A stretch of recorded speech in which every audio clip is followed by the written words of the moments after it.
దీనిని మన రాష్ట్ర గీతంగా అధికారికంగా ప్రకటించి తెలంగాణ పోరాట యోధుల త్యాగాలను ఆశయాల్ని గౌరవించుకున్నాం. తెలంగాణ తల్లి రూపుని అధికారికంగా గుర్తించి ఆ తల్లి విగ్రహాన్ని అత్యంత వైభవంగా రాష్ట్ర సచివాలయ ప్రాంగణంలో ప్రతిష్ఠించాం. కుల వర్గ మరియు ప్రాంతీయ గుర్తింపుల్ని అధిగమిస్తూ ఆత్మగౌరవం, సాధికారిత మరియు సమగ్రతను ప్రదర్శించేలా ఈ విగ్రహాన్ని రూపొందించాం. రాష్ట్ర ప్రభుత్వం అధికారికంగా సినీ, టీవీ, నాటక కళారంగానికి ప్రతిష్టాత్మకంగా ఇచ్చే గద్దర్ ఫిలిం అవార్డుని వచ్చే నెలలోనే ఇవ్వబోతున్నాం. తెలంగాణ ప్రభుత్వం సమగ్ర క్రీడా విధానాన్ని ప్రవేశపెట్టి యంగ్ ఇండియా స్పోర్ట్స్ యూనివర్సిటీని ఏర్పాటు చేయాలని నిర్ణయించింది. అంతర్జాతీయ ప్రమాణాలతో నిర్మించే ఫ్యూచర్ సిటీలో స్పోర్ట్స్ హబ్ని ఏర్పాటు చేయనున్నాం. 12 క్రీడల అకాడమీలని స్పోర్ట్స్ యూనివర్సిటీలో భాగంగా ఏర్పాటు చేస్తాం.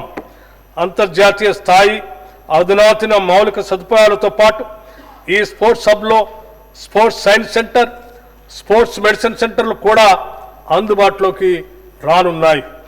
మన రాష్ట్రానికి చెందిన ప్రముఖ క్రికెట్ క్రీడాకారుడు మహమ్మద్ సిరాజ్ T20 వరల్డ్ కప్లో రాణించి తెలంగాణ రాష్ట్రానికి కీర్తి ప్రతిష్టలు తీసుకొచ్చారు.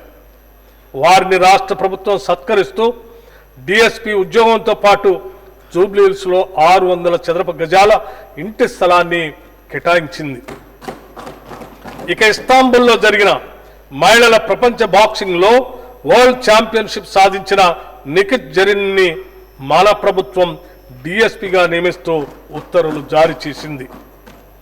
పారా ఒలింపిక్స్ 2024లో సత్తా చాటి పథకం గెలిచిన తొలి తెలంగాణ మహిళా యువ అథ్లెట్ దీప్తి జివాంగిని తెలంగాణ ప్రభుత్వం సత్కరించి ₹1 కోటి నగదుతో పాటు గ్రూప్ 2 ఉద్యోగాన్ని, వరంగల్లో 500 గజాల ఇంటి స్థలాన్ని కూడా ఇచ్చింది. క్రీడలను మరింత ప్రోత్సహించడానికి ప్రభుత్వం సీఎం కప్ టోర్నమెంట్ని ఇటీవలే నిర్వహించింది. 36 విభాగాలతో వివిధ ఈవెంట్లు నిర్వహించాం. దాదాపు 3 లక్షల మంది క్రీడాకారులు పాల్గొన్న ఈ కార్యక్రమం అత్యంత విజయవంతమైంది. క్రీడా శాఖకు ఈ బడ్జెట్లో ₹465 కోట్ల ప్రతిపాదిస్తున్నాం. పర్యావరణ కాలుష్య నివారణలో పచ్చదనం పాత్ర అతి ముఖ్యమైనది.